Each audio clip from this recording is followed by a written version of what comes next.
జనరల్‌గా పార్టీలను అన్ని పోలిస్తే గనక నిజంగా అంబేద్కర్ ఆశయాలు పాటిస్తున్న పార్టీలు ఏవన్నా ఉన్నాయా? బీఆర్ఎస్ పార్టీ మాత్రమే. హ్మ్. ఎందుకంటే ఏ ఒక్కరు కూడా దళితుల జీవితాల గురించి ఆలోచించలేదు. అది ఒక కేసీఆర్ గారు మాత్రమే ఆలోచించాడు. 1000కి పైగా గురుకులాలు పెట్టిండు. ఇదంతా అంబేద్కర్ ఐడియాలజీనే కదా. అంబేద్కర్ ఏం చెప్పిండు? చదువుకోవాలని చెప్పిండు. చదువుతోటే జ్ఞానంతోటే ఈ ప్రపంచాన్ని జయించొచ్చు అని చెప్పిండు. కాబట్టి అప్పుడున్న గురుకులాలను పోలిస్తే ఇప్పుడున్న గురుకులాలకు పోలిస్తే కేసీఆర్ గారి ప్రభుత్వంలో గురుకులాలు చాలా అద్భుతంగా దేదీప్యమానంగా వెలిగిపోయినాయి. కానీ కాంగ్రెస్ ప్రభుత్వంలో పిల్లల ఆత్మహత్యలు, ఎక్కడికక్కడ పాములు గరవడం, గురుకులాలలో వసతులు లేక గురుకులాలకు సంబంధించి చాలామంది పిల్లలు గురుకులకు పోవాలంటేనే భయపడుతున్నటువంటి పరిస్థితి. ఇదే కేసీఆర్ గారి నాయకత్వంలో గురుకులాలలో సీటు కావాలంటే చాలా ఇబ్బంది పడి, చాలా కష్టపడి పిల్లలు కాంపిటీషన్ ఎగ్జామ్స్కి ఎట్లా ప్రిపేర్ అయ్యేవాళ్ళో అట్లా ప్రిపేర్ అయ్యారు. కానీ ఇప్పుడు ఆ పరిస్థితి లేదు.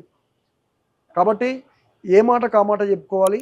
భారతదేశం మొత్తంలో దళితులకు మేలు చేసినటువంటి నాయకుడు ఎవరైనా ఉన్నారంటే అది కేవలం కేసీఆర్ గారు మాత్రమే.